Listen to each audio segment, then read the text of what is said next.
But now if Adiyogi will arrive here and give you a chance to ask him a question, what question you are going to ask him? What makes you think he's not arrived?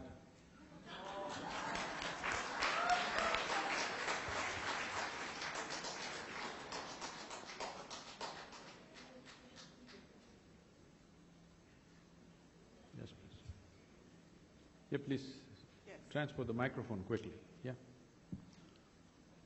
Sadhguru, I would like to ask something. Shiva is very limited and confined word. If you will use being, the evolving being is more applicable for the entire system, the human species as a whole, I believe. Can you just explain, elaborate about my perception? I didn't get that question. Being should be, instead of using Shiva, being should be more apt and elaborate for the human species as a whole, I believe. Are you agree with the word? Being, evolving being, B-E-I-N-G, capital letter. I should use, being should be used, so capital letter, being. You're essentially… Parinam Satta, evolving being. Instead of Shiva is confined to be a regional aspiration or something like that. If you put applicable, the being is for the wider application for the human species as a whole, I believe. Can you just give some insights on this? So you're essentially saying we should stick to English language, which we are doing right now.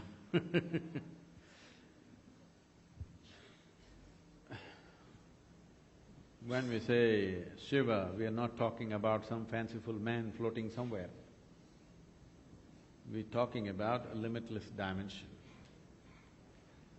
We are not just talking about the meaning of the word has no meaning. We are talking about the structure and the geometry of the sound. You must understand this. Meaning exists only in human mind. Nowhere else there is any meaning in this existence. Is there? Hello? What is the meaning of the sunrise? What is the meaning of the sunset? What is the meaning of the flowers blossoming? What is the meaning of the sky? What is the meaning of the earth? There is no meaning to anything. Meaning exists only in human mind. So in yoga, we don't give any importance to whatever nonsensical meanings you have arrived at because it has no existential significance. It has only psychological significance. But sound is of existential significance. So we are looking at the sound Shiva as a sound, not for the meaning. You can make up any meaning. Somebody thinks Shiva is a yogi, somebody thinks he is a Bole Baba, somebody thinks he is something else, they can think whatever they want, that is the meanings that they attach. But the sound Shiva geometrically signifies… Sound has geometry. Geometrically signifies a limitless space. That is what we are looking at, because it is intrinsic for a human being to seek freedom. Doesn't matter where you are, you want to be something more. Why? If that something more happens, you want to be something more. Essentially, you're trying to expand your horizons. Or if you look at this carefully, you will see there is something within you which does not like boundaries. You want to be boundless. So Shiva represents that boundlessness. Pranam Sadhguruji. I want to ask you one question only, how to find my spiritual guru? Why should I tell you? You are the only person can answer this. Then I think you answered your question.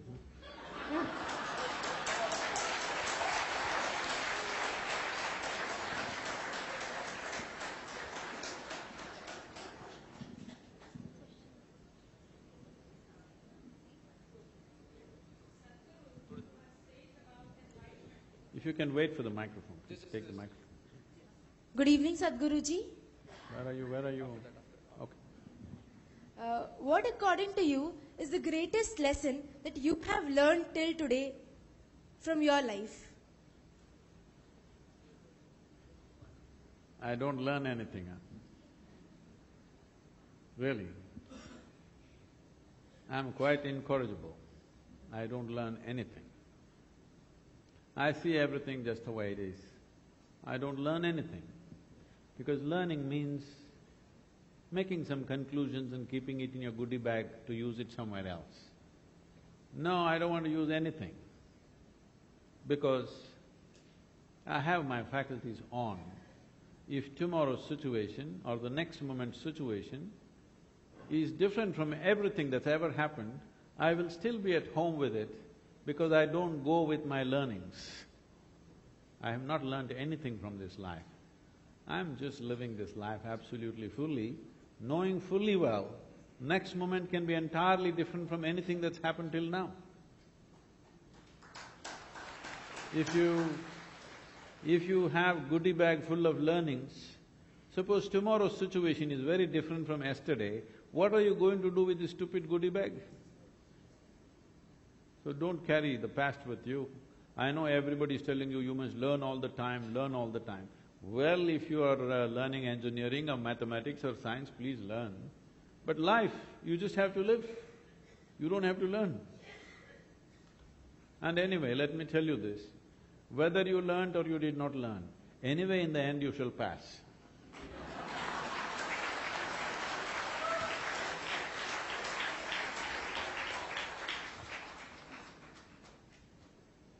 Please take the microphone, whoever.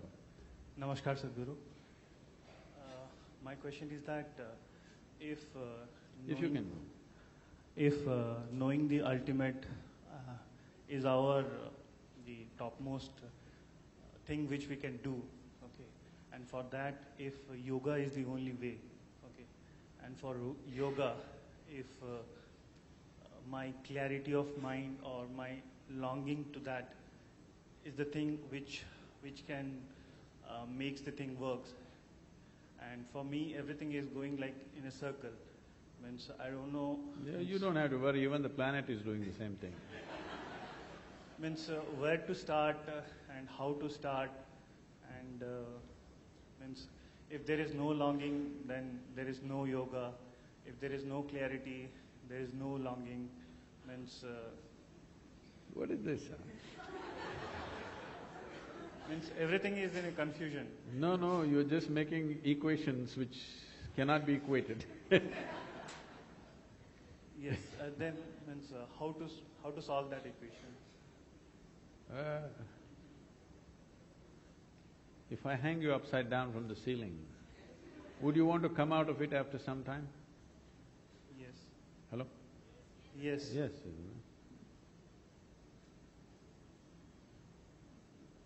Just today, switch off your phone next 24 hours, okay? Don't talk to anybody, just go sit on the beach. Don't look here and there, don't look at the local girls who may be on the beach. Just simply sit there. And after some time, initially you will enjoy the scenery, after some time, life will bother you, simply. Nothing need to happen, simply it'll bother you. Allow it to bother you sufficiently, it'll bother you and freak you to such a place. Most people are busy texting not because they have something to say, just to dodge the bothering. They're bothering somebody else. If you simply sit there, you will see you're actually hanging upside down in this universe without knowing a damn thing. When it bothers you enough, you naturally become a seeker. You want to know. When you want to know, please come, I'm there.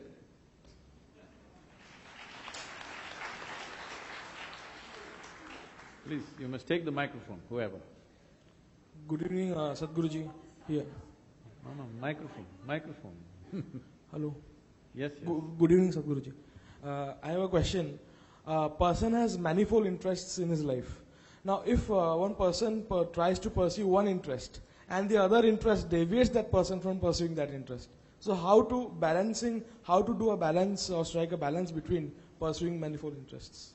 If you sit in one place and don't do the both, then you will be in balance.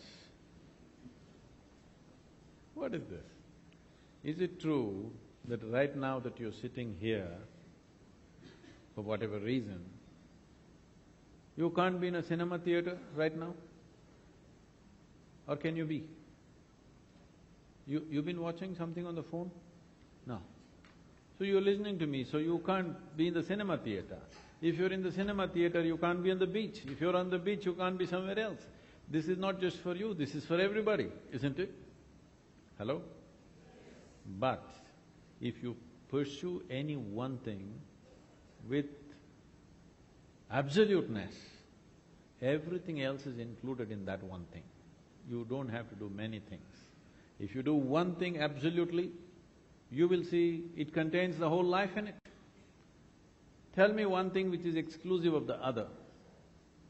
If you become absolutely involved with something, you will see it includes everything in it, just about anything.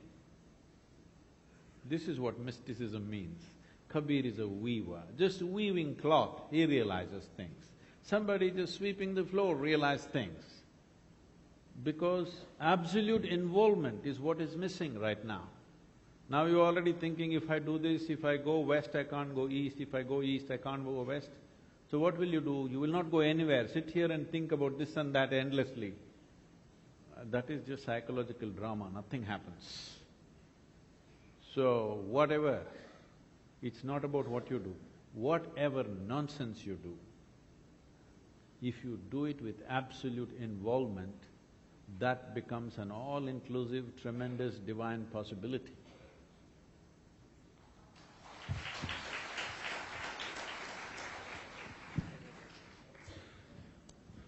Namaskar, Sadhguru. Where are you, sir? Okay. Yes, you can speak, please. Can meditation and yogis and evolved people like you help mentally challenged people? I mean, people who have certain mental illnesses. You having known yoga and meditation can't, apart from the medical science that the No, please, if you just stick to the question. yeah, apart from the medical science, can meditation and yoga be an alternative or an additive, Okay, fine. complementary form of help for such people? Yes. When we talk about somebody being mentally challenged, on a lighter vein, everybody is mentally challenged in some way. No, please. But when somebody has a situation which has gone beyond a certain point, where it's become painful both for them and everybody around them, that is when we label it as mentally challenged. You're mentally challenged, but you're okay, you're managing yourself, then we say you're normal. But you're challenged to such a place where it's become painful both for you and for people around you. Now, this is not something that we can do on standard prescription right here, because as every human being who is here, nobody is mentally same or physically same. It's a unique body and a unique mind. So there is no one common prescription for all these problems that human beings may face. Somebody may be so by birth, somebody may be so because of genetic reasons, somebody may be so because of situational pressures. We don't know how they've gotten into that place. So saying something general and saying, okay, this is the solution, is going to be irresponsible.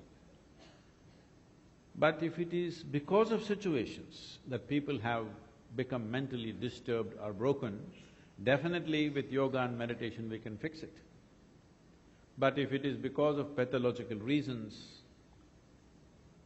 then medication may be must, because your chemistry may be so volatile that it can't be just fixed like that. But once people go on the required medicine, then working with them, if they are willing. We have helped thousands of people like this. Some have completely come off medication and become normal.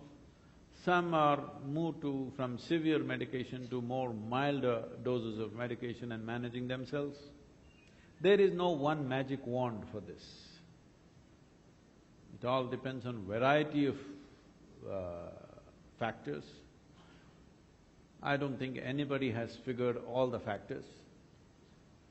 Many times we hit that lucky spot when for somebody miraculously it works, but another person just doesn't respond. This is my experience. I have seen hundreds of people coming out of such situations miraculously by doing simple processes. At the same time, some simple problem somebody has, do what you want, they will not come out of it. There are various factors involved in this. But if somebody is already on medication, it is good to try to balance the system with the right kind of practices. It will definitely assist. One thing I can tell you, definitely, very easily with little bit of work, 25 to 50% of the medication can be brought down, which itself is a great help for that person. That much can be done, but we need special circumstances to handle such people. We can't handle them among common people. It may be too much pressure for the ordinary people and for them to be in those situations. That is the challenge. Can we create that ideal situation needed for that particular person? That itself is a very big challenge which most of the time we are not able to create.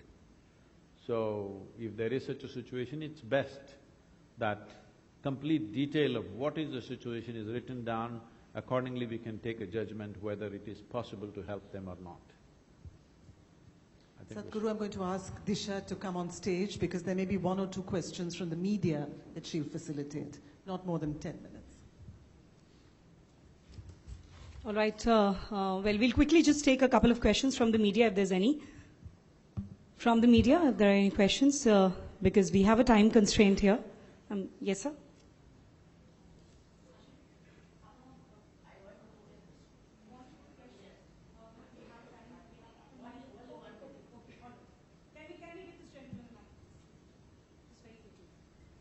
We have 7 minutes.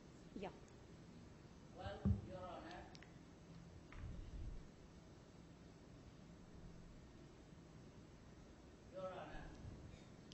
Okay, please speak, it's all right. Hello. Hello. Your Honor, what is the difference between Brahman and Atma? Forget this Param Brahma and Paramatma, but what is the difference between Brahman and Atma? Number one question. And number two question is… One question. So there's so many waiting, we'll have to take one question from about you. Satya Sai Baba. Okay. I am not given to comment on any individual, so let's leave the second question. And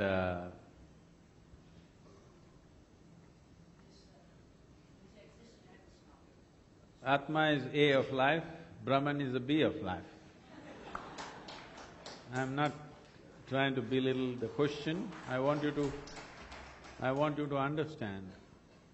In the name of spirituality, what has happened to most people is they have just enhanced their vocabulary. This is a consequence of living in a culture where there used to be thousands of enlightened beings in every generation at one time. Because of that, all these words became common conversation in the society. But since then, that has receded. The significance of those words are gone, but the words are still floating around in the society and in the languages that we use. Let us go with this. You exist. You exist, that's a reality. You don't know whether Atman exists or not. You as a person exist, you as a life exists. You don't know whether Brahman exists or not, but you know there is a larger creation. You're just a small happening in this creation. Now, the longing of the human being is, because our intelligence has come to a certain place, if we were like any other creature, stomach full, we would be settled. Now that we've become human, stomach empty, only one problem, stomach full, 100 problems. Not only of life here, we even want to know Brahman. But do not enhance your vocabulary, because enhancement of vocabulary will keep you in deception for a lifetime. Don't use those big words. You are there, so much is there. You don't know the nature of this, so there is no way to know the nature of that. And the reality is this right now. You don't even know if there's a world there. You don't even know if there is a universe. You only know it the way it happens within you, isn't it? Right now you think you're seeing me, but the fact of the matter is, this light is falling upon me, reflecting, going through your lenses, inverted image in the retina, everything is happening within you. That's how you know. So you only know what's happening within you. Today technologies have come where instead of projecting something on the screen like this, they can project it into your retina. Okay? Multiple projectors which will project it into your retina, and it's real. If you know, kids are wearing glasses and going through the Samsung phone, if you put it on, it's a full 3D experience. It's more real than the real. So, what you know as reality is just the way it's projected in your mental scape. So let us just focus on this one thing that we know, because we can only work with what is on our hands. We cannot work with what's on our minds. We can only work with what's on our hands. What's on our hands is a life. There is a life here. To know the nature of this life, because it is the way this life is experiencing, we are knowing everything. So what is the nature of this life if you know? You actually know the entire universe by inference, because you know the way this experience is being created. So just you is enough. Don't create another guy called Atman, because once you create Atman, then you will create ego, then you will create another thing. If there is more than one person in your body right now, this means you're either schizophrenic or possessed. But I am not a psychiatrist, nor am I an exorcist, so I already said. Sorry, we'll just have to… you'll just have to be satisfied with that one answer. Thank you so much. No, I answered the question. I don't wish to comment about somebody else.